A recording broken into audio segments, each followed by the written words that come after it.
Paris. Bonjour. Bonjour. Je rappelle que vous venez d'être réhabilité par la justice guinéenne.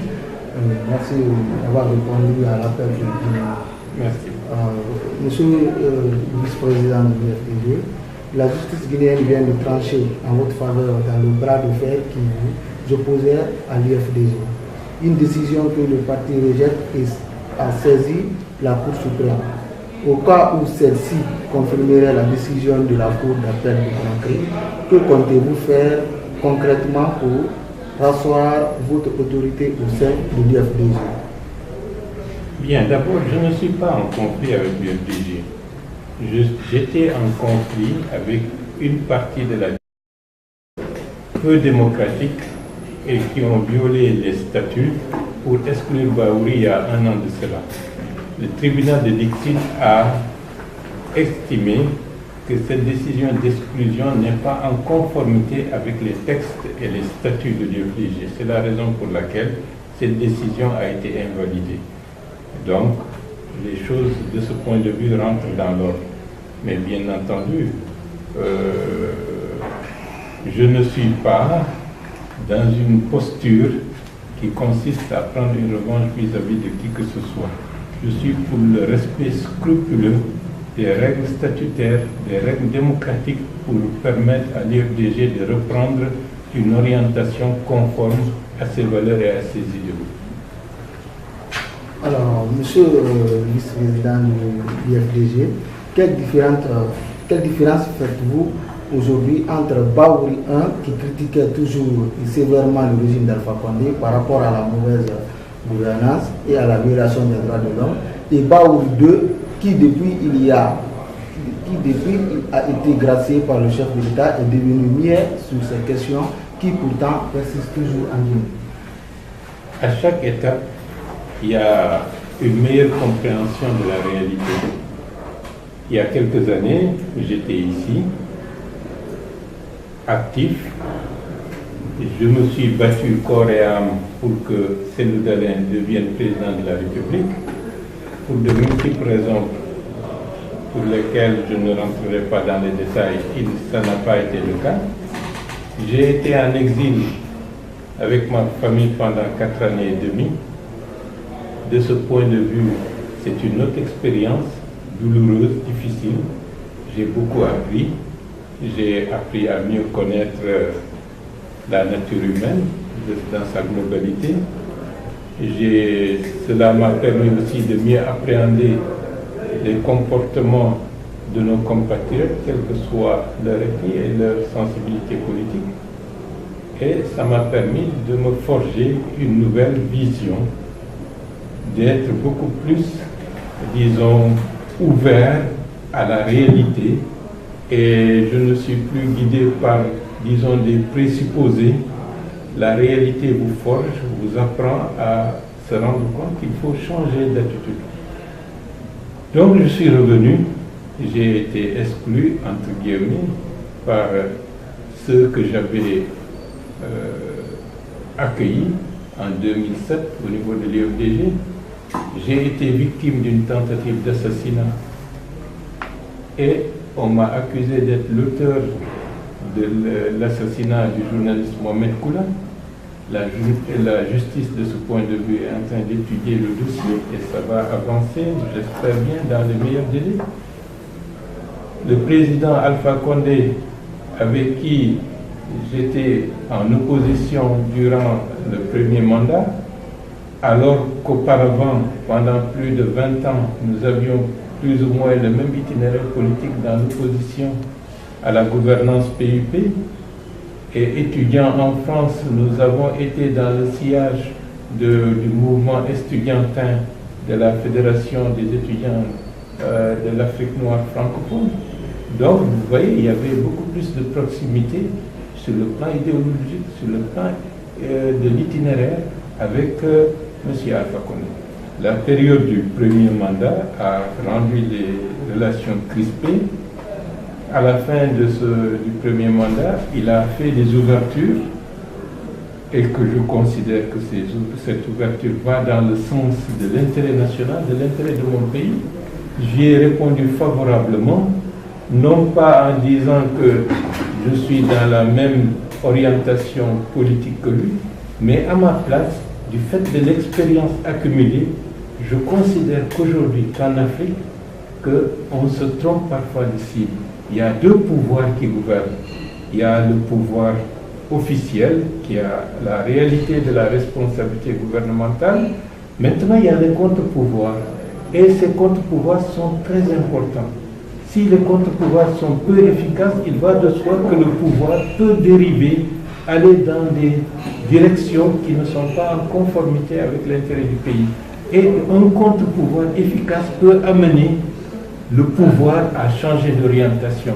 Et j'estime que dans la phase actuelle, ma place et mon rôle, c'est de préparer à faire émerger un véritable contre-pouvoir efficace, respectueux des principes républicains et démocratiques. Et je pense que de ce point de vue-là, le président Alpha Condé, comme président de la République, Bahouri, comme leader d'une opposition constructive, d'une manière ou d'une autre, chacun à sa place contribue à la stabilité et à la décrispation du pays.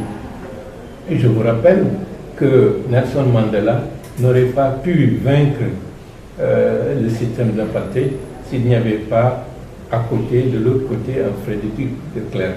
La vie demande d'avoir une écoute intelligente et de mettre en avant les objectifs essentiels, c'est-à-dire l'intérêt de son pays.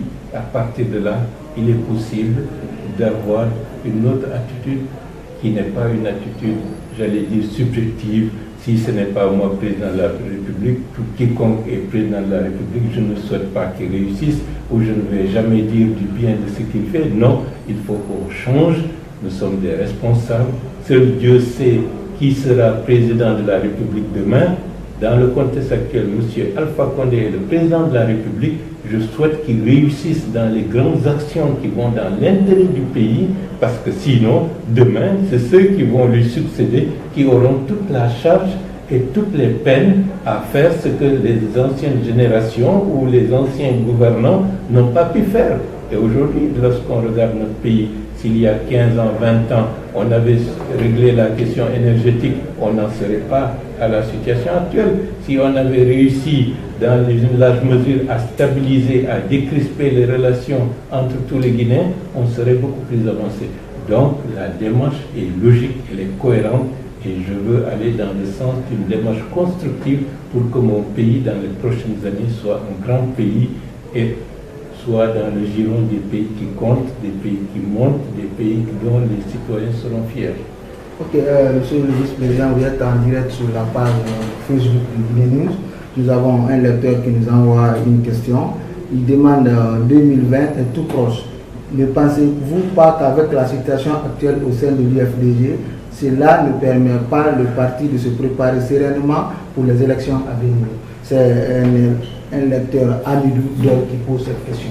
Bon, je crois que M. Amidou, avant de se projeter vers 2020, il faut avoir une bonne lecture du bilan des années 2010-2015 et à partir du bilan, faire une rétrospective et tirer les grandes leçons et se dire est-ce qu'il ne faut pas changer de chemin avant de penser à dire qu'on va continuer dans la même orientation. Faire le bilan est essentiel pour ne pas répéter les mêmes erreurs et les mêmes fautes. Et la Guinée a besoin de tirer les leçons de son passé récent, que l'institution politique UFDG le fasse, que d'autres institutions le fassent, mais la société guinéenne doit tirer les leçons des tragédies, des impasses qui nous ont amenés à être, en termes d'indice du développement humain, parmi les plus bas au monde. Ceci est inacceptable. C'est la raison pour laquelle je promeux une opposition constructive. Cela veut dire quoi? Le gouvernement actuel, s'il travaille, c'est bien. Mais il ne faut pas attendre que le gouvernement seul fasse ce qu'il y a à faire. Il faut préparer les idées alternatives. Il faut se projeter en avant. Il faut se poser la question, à leur place, qu'est-ce que j'aurais pu faire en ce qui concerne l'éducation, en ce qui concerne la santé, en ce qui concerne le développement local, en ce qui concerne la décentralisation. C'est ça, être responsable et aimer son pays. Il ne faut pas attendre de dire « Ah, ils sont nuls, ils sont mauvais, ils sont corrompus, ils sont ceci, ils sont cela ». On en a assez. Il faut avoir une démarche intelligente, une démarche qui se projette vers l'avenir, et c'est à cela que j'invite la plupart des acteurs, aussi bien politiques que sociaux, pour qu'on puisse construire un grand pays. Monsieur le Président, on va poursuivre notre entretien. Vous aviez été condamné par contumace, ainsi que d'autres personnes accusées dans l'attaque du domicile privé du président Condé. Entre-temps, vous avez été gracié, mais vos co-accusés continuent de croupir en prison. Quelle démarche avez-vous fait en vue d'obtenir leur libération quand on sait que certains parmi eux sont malades aujourd'hui? Bon, c'est une question importante et pertinente. Mais je préfère que nous en reparlions lorsqu'il y aura un résultat de ce qui est en train d'être fait dans les coulisses. Je sais qu'il y a des hommes et des femmes qui s'activent pour que les choses puissent avancer le plus rapidement possible. Je sais que le président de la République est aussi très intéressé pour voir cette situation se dénouer le plus rapidement possible. Il y a des procédures, il y a un certain nombre de facteurs dont il faut tenir en compte, mais je sais que de part et d'autre, il y a un processus assez intéressant qui est en cours. Donc, attendons, ne soyons pas pressés. La question, je l'espère bien, trouvera une solution la plus adaptée qui sera conforme à l'intérêt du pays, à l'intérêt national, à l'intérêt des hommes et des femmes qui sont embastillés aujourd'hui. Et je pense que ne croyez pas que je ne suis pas intéressé et ni préoccupé par le manque de liberté dont ces personnes sont en train de souffrir.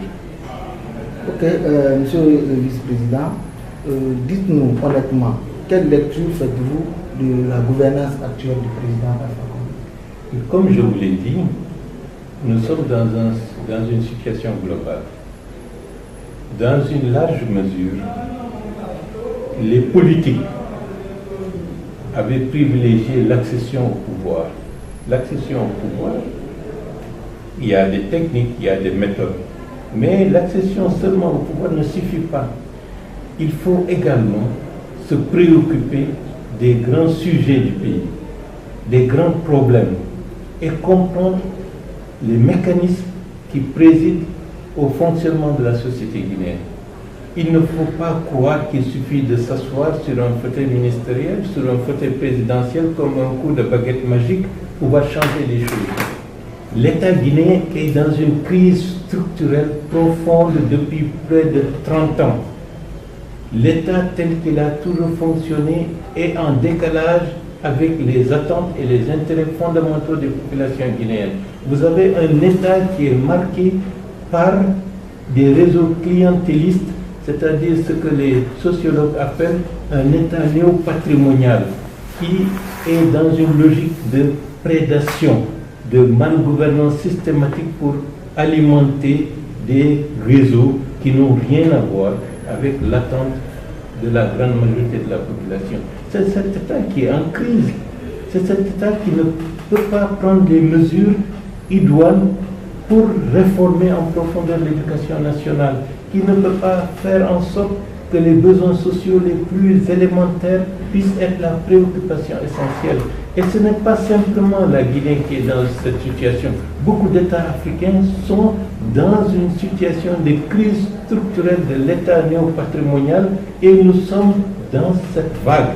Et le cycle politique qui se termine aujourd'hui dans cette période historique qui ferme une longue période qui date depuis l'indépendance jusqu'à maintenant, est en train d'être dépassé par une nouvelle demande politique, avec une autre offre politique, avec une autre génération politique, de jeunes gens connectés au monde, qui pensent monde d'abord, avec les problèmes et des solutions que d'autres ont expérimenté ailleurs. C'est ce clivage, c'est cette confrontation qui fait qu'aujourd'hui, il y a des pertes de repères.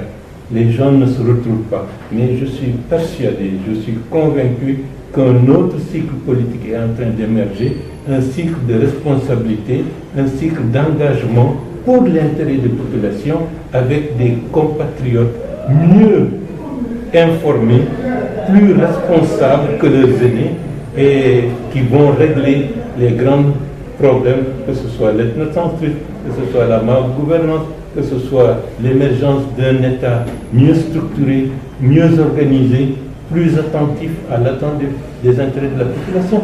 Nous sommes dans une autre période historique qui est en train de progressivement émerger et vous vous rendez compte que la Guinée, de ce point de vue, est en train de bouger. Bien entendu, lorsqu'il y a un cycle qui se ferme et un autre cycle qui démarre, il y a une période assez difficile. Nous sommes dans ce creux de la vague, mais je suis persuadé que nous sommes dans une dynamique historique majeure, positive, aussi bien pour la Guinée que pour beaucoup de pays africains. Et je souhaite que mon pays soit le pays qui montre l'exemple, qui soit la référence pour dans quelques années que les autres se raccrochent à l'expérience guinéenne pour dire il faut qu'on aille apprendre des Guinéens comment ils ont fait pour sortir leur pays de la malgouvernance, comment ils ont réussi à le stabiliser, comment ils ont réussi à éteindre les clivages ethnocentriques et de ce point de vue, comment ils ont réussi à instruire un autre modèle politique dont les autres États africains vont se raccrocher. Ça, j'en suis persuadé. Voilà, Monsieur le Président, cette cinquième question, êtes-vous pour ou contre d'un éventuel troisième mandat pour le président? C'est clair, la constitution guinéenne est de ce point de vue catégorique. Il ne peut pas y avoir plus de 2 mandats. Et j'estime que ceux et celles qui sont en train de faire de manière insidieuse des campagnes pour un troisième mandat, ils ne font que répéter ce que d'autres, ou peut-être ce sont les mêmes, qui avaient fait des campagnes du genre Koudéi, Koudéi, Koudéi. Et le koudéisme du PUP a déstructuré en profondeur l'État guinéen. La première étape historique du gouvernement du général Lansana Conté, c'est-à-dire 1986, parce que c'est là le début des réformes économiques et politiques, et de 1997, on peut dire que c'était une période vertueuse où il y avait des avancées démocratiques, où il y avait des avancées économiques, dans un contexte malheureusement sous-régional en crise avec les guerres civiles du Libéria, de la Sierra Leone et par la suite de la Côte d'Ivoire. Ça a impacté négativement l'évolution démocratique de la Guinée. Mais par la suite, avec l'expérience du koudéisme, on est revenu en arrière, on a fermé cette parenthèse vertueuse et cela a plombé le développement économique de la Guinée. Ceux qui ont chanté le koudéisme il y a quelques années ont une large responsabilité du retard tant institutionnel qu'économique et social que le pays connaît aujourd'hui. Il y a certains, peut-être des nostalgiques, ils veulent encore induire le dirigeant, M. Alpha Condé, dans cette dynamique. Mais je sais que le président Alpha Condé est un grand dirigeant sur le plan international et sur le plan national. Il fait partie d'une période historique de génération de leaders et je suis sûr qu'il sera dans la trajectoire des grands leaders qui vont laisser des traces positives pour leur pays dans un contexte bien entendu où il a beaucoup de difficultés avec un pays qui est malade, avec une société bloquée et je pense qu'il pourra faire des tâches historiques qui sont de son ressort pour transmettre le flambeau à d'autres générations qui vont aller plus loin. Et c'est ça l'intérêt d'être dans l'histoire. Ok, monsieur le vice-président, on a compris que vous êtes contre un troisième mandat.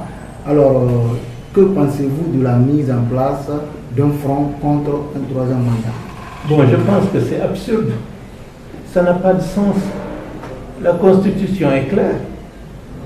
Pourquoi faire un front contre? Est-ce que le président Alpha Condé a dit qu'il est pour un troisième mandat? Il ne l'a jamais dit. Et ceux qui font cette campagne sont en train insidieusement de mettre dans la tête de nos citoyens que c'est possible un troisième mandat.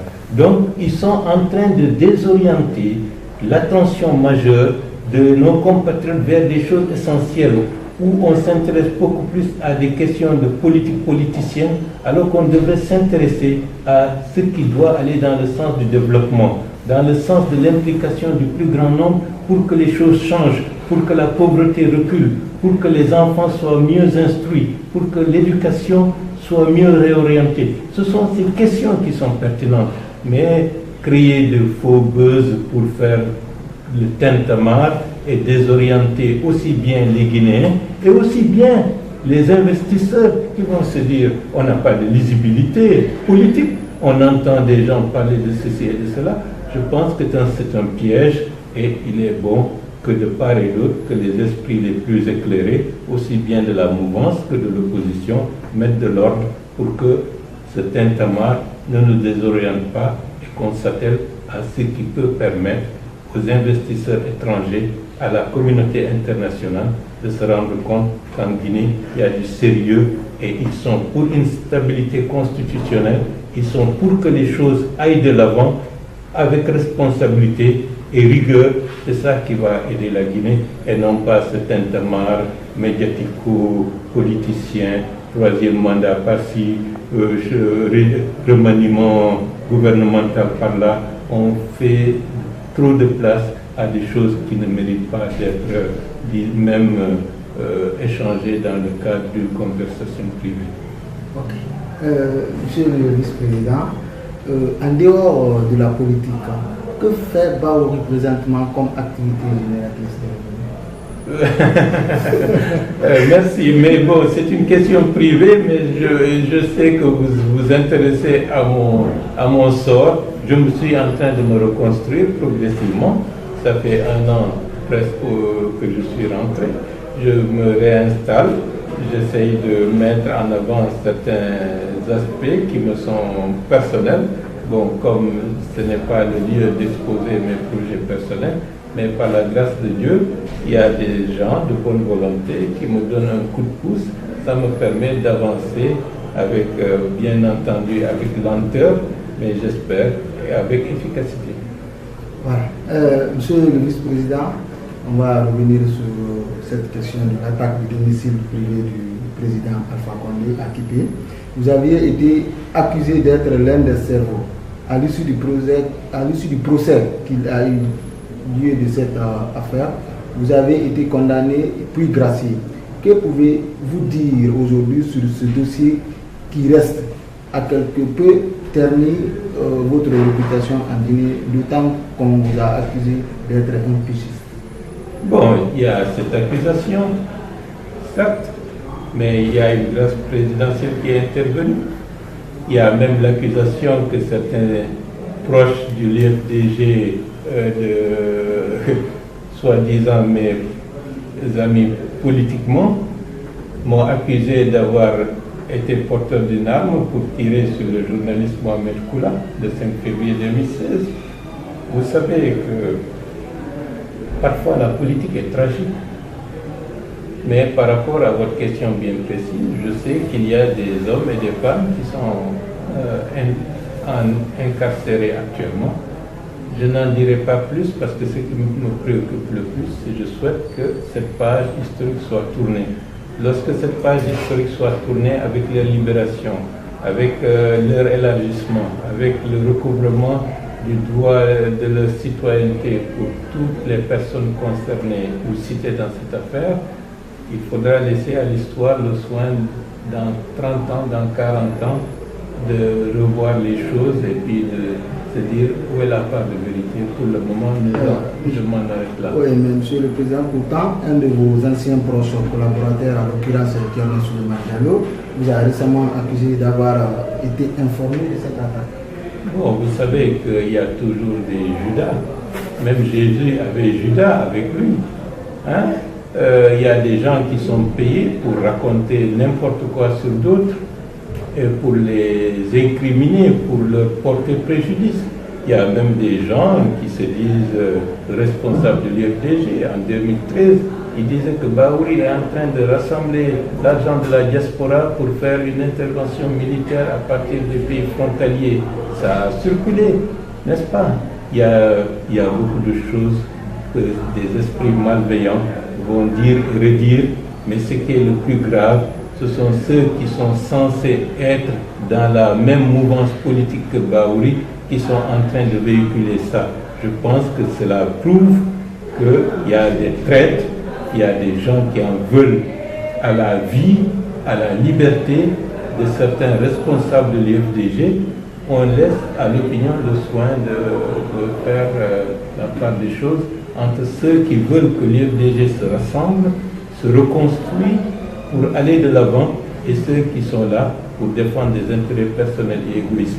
Je suis pour une IFDG qui gagne, je suis pour une IFDG qui rassemble, je suis pour une IFDG qui réconcilie, je suis pour que l'IFDG puisse contribuer efficacement à l'émergence d'une société démocratique dans notre pays, dans un État rebâti autrement pour que les Guinéens puissent dire Alhamdulillah.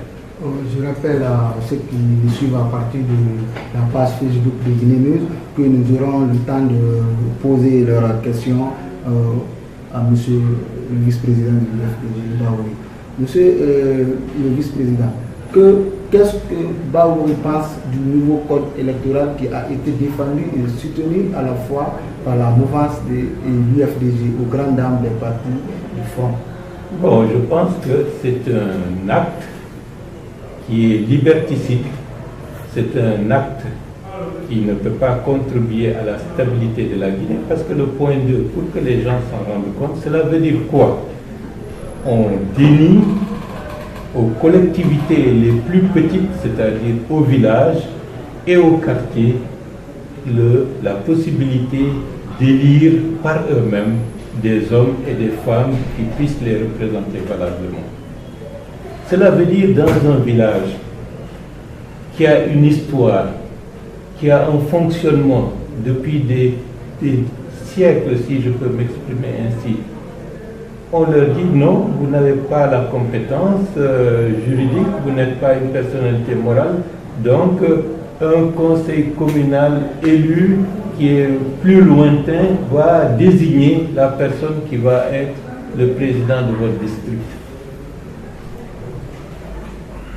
Le président de ce district, militant politique, entre guillemets, est-il du village?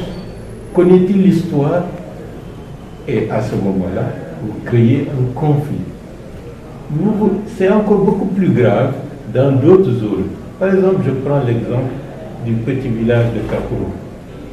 Kaporo, tout le monde connaît Kaporo. Kaporo a une histoire. Kaporo a des populations qui sont là depuis des siècles et des siècles. Vous ne pourrez jamais désigner en dehors des populations de Kaporo le chef de quartier de Kaporo. Si vous le faites, vous enlevez aux villageois de Kaporo qui ont une identité d'être de Kaporo la possibilité de s'exprimer, d'avoir le représentant authentique pour défendre leurs intérêts et affirmer institutionnellement l'existence de l'identité des villageois de Kaporo. Ce n'est pas parce qu'il y a eu une ville ou un quartier urbanisé qui s'est greffé autour du village qu'il faut nier l'existence du village de Kaporo. Ce sont des situations d'une extrême complexité auxquelles il faut faire très attention. Je rappelle qu'en 1990, dans les zones comme en Guinée forestière, il y a eu beaucoup de...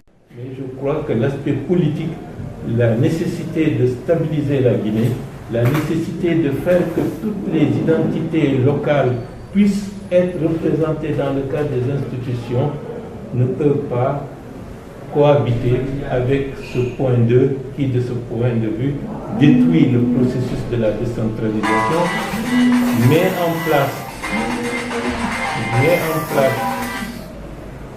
en place la création de clientélisme politique, une oligarchie politique qui va confisquer la liberté, qui va confisquer la démocratie et qui va figer la démocratie en un groupe de clans et d'intérêts.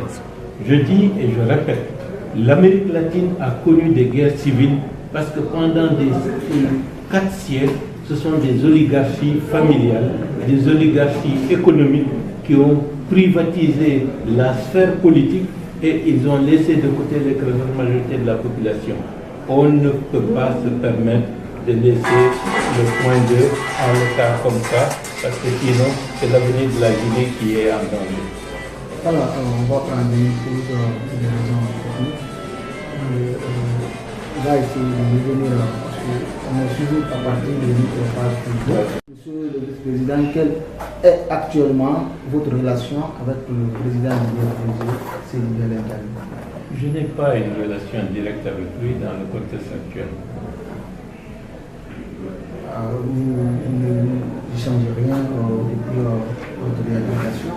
Non, depuis le 24 janvier 2016, où le jour de mon retour, c'est la dernière fois que nous nous sommes vus au siège de l'IFDG et depuis lors, on ne s'est jamais rencontrés, on n'a jamais échangé un mot et j'estime que ce qui est le plus important, ce ne sont pas nos relations directes, ce qui est le plus important, c'est le respect scrupuleux de l'orientation, des statuts de l'IFDG, du règlement intérieur et des valeurs cardinaux pour lesquelles nous nous sommes battus depuis très longtemps. Alors, monsieur le vice-président, la justice vient de vous réhabiliter comme premier vice-président du BFDG. À quand votre retour dans les assemblées hebdomadaires du parti? Oui, je ne suis pas pressé pour aller dans les assemblées hebdomadaires. Je pense que quand je vais retourner au siège pour les assemblées du samedi, je ne suis pas pressé pour le moment parce que j'ai autre chose à faire et je dois dire que dans le contexte actuel, le siège n'est pas opérationnel puisque le bâtiment qui servait de local a été détruit parce que j'ai été étonné que pendant plusieurs années que ce bâtiment vétuste puisse servir de siège de l'IFDG. Aujourd'hui, le bâtiment est détruit, il y a des travaux, donc le siège n'est pas opérationnel. Mais je dois dire également que la politique ne se fait pas en spectacle le samedi. La politique, c'est tous les jours, dans nos quartiers, dans nos villes, à l'intérieur du pays, à Conakry, parmi les jeunes, parmi les personnes qui souffrent, parmi les personnes qui sont en train d'investir et de promouvoir une autre idée de la Guinée, à l'étranger, parmi nos compatriotes, dans ce monde interconnecté avec les réseaux sociaux. Mais vous n'avez plus besoin de faire une petite assemblée hebdomadaire comme si vous allez à la messe. Non, la politique a changé. Nous sommes dans une autre ère de modernité, de société interconnectée et nous sommes visibles même dans cet espace dans lequel nous sommes visibles un peu partout à travers le monde. Donc il faut que la politique dans notre pays évolue autrement et nous sommes dans cette dynamique. Monsieur le vice-président, notre avant-dernière question, que répondez-vous à ceux qui disent que vous avez un autre siège de FDG en dehors de celui de Ambela? Mais j'ai mes bureaux. Un homme responsable ne peut pas travailler s'il n'a pas de bureau. C'est le siège aussi? Non, c'est mon bureau. Avec mes équipes, je m'organise petit à petit, l'oiseau fait son nid. L'autre camp ont leur bureau à CBG. Le siège est à Amdalaï. Mon bureau, c'est à Nongo Konteya. Je m'équipe progressivement et c'est mon bureau, c'est mon espace de travail pour que mes équipes puissent être opérationnelles, efficaces, organisées. Je ne suis pas pour la mamaya. Donc on peut dire qu'il y a deux directoires au sein d'un même parti? Non. L'esprit guinéen veut que l'Église est chapeautée par une seule personne. Cette vision change. C'est nous à ses bureaux à CBG, j'ai mis bureau à Nongo Konteya. Monsieur le Président, une autre question. Certainement la dernière, avant d'attaquer les questionnaires de nos lecteurs qui nous suivent à partir de Facebook. Une commission de réflexion dont vous avez été membre a été mise en place par le chef de l'État pour qualifier le système éducatif guinéen. Dites-nous pourquoi vous avez finalement claqué la porte de cette commission. Bien, Le président de la République a eu certainement la bonne information pour se rendre compte que le système éducatif guinéen est malade. Donc au mois de juin, il m'a invité à participer à une commission pour faire un diagnostic exhaustif, sérieux, honnête, sans complaisance du système éducatif guinéen, afin de tirer les enseignements et de pouvoir, à partir de ce travail, élaborer les pistes pour réformer en profondeur le système éducatif. J'étais très enchanté de cette invitation parce qu'il y va de l'intérêt de mon pays et, comme vous le savez, l'éducation, c'est la priorité des priorités pour qu'un pays puisse se construire et aller de l'avant. Malheureusement, dès la première réunion de cette commission, j'ai vu que le sérieux et l'attente auquel j'avais pensé n'étaient pas dans... Je n'ai pas retrouvé cette volonté d'aller dans ce sens, puisque le conseiller à l'éducation du président de la République, d'emblée, s'est autoproclamé président de la commission. Il a désigné les vice-présidents, il a désigné des rapporteurs. À partir de ce moment-là, j'ai dit, ma place n'est pas d'être un figurant. Je veux que le travail qui se fera, que je puisse le défendre partout où besoin sera. Je ne suis pas un faire-valoir. J'ai ma crédibilité à défendre et un travail qui ne se fait pas de la manière la plus objective, la plus profonde, je ne peux pas m'associer à cela. C'est comme ça que j'ai informé le président de la République en le remerciant de m'avoir associé à cette initiative, mais j'ai décliné ma participation en lui exposant les raisons que je vous ai évoquées ici. Voilà, l'autre question étant épuisée, nous allons passer par la question des lecteurs qui nous suivent à partir de la page Facebook guinéeuse. Vous avez Alpha Oumar Bari qui demande bonjour. Pensez-vous que les militants sont-ils prêts à vous pardonner et à vous accepter dans ce grand parti qui est l'UFDG, que vous avez quitté dans les conditions dont nous connaissons tous? Donc on ne sait pas, c'est une question. Il y a surtout aussi Amari Sal, c'est même la peine, on va continuer. Bon, M. Ba, il y a tellement de questions, de commentaires. Nous allons prier, voir quels sont ce qui. Bon. Donc, monsieur le vice-président, nous allons. Comme dernier mot. Bien. Non, je crois à l'avenir de la Guinée. À ma place, dans la phase actuelle historique très importante pour l'avenir de ce pays pour des années et des années, il nous faut faire émerger des contre-pouvoirs efficaces. Et c'est la raison pour laquelle les partis politiques doivent se réformer en profondeur, être beaucoup plus proches des préoccupations des populations, s'intéresser à des questions qui peuvent être en discussion pour faire élaborer des mécanismes de réflexion pour apporter des propositions innovantes pour demain. Je suis pour ça. Et c'est la raison pour laquelle vraiment je suis heureux que la phase historique qui s'ouvre est une phase historique formidable, avec une nouvelle génération débarrassée pour une partie d'entre elles de ces scories d'ethnocentrisme, de conservatisme, c'est très important. Il y a une nouvelle génération qui est en éveil. Il faut qu'on l'accompagne et c'est la raison pour laquelle ma tâche dans la phase actuelle, c'est d'accompagner cette nouvelle émergence de cette génération politique qui est beaucoup plus proche des réalités et qui est beaucoup plus combative, qui veut que la Guinée rattrape son retard, aille de l'avant, puisse être un pays comparable aux autres et pourquoi pas dans les 10 à 15 années dans le futur être un pays qui pourra être le pays locomotive. La Guinée bouge, la Guinée avance. Les questions ethnocentriques sont en train d'être reléguées en arrière. Bien entendu, il y a des résistances.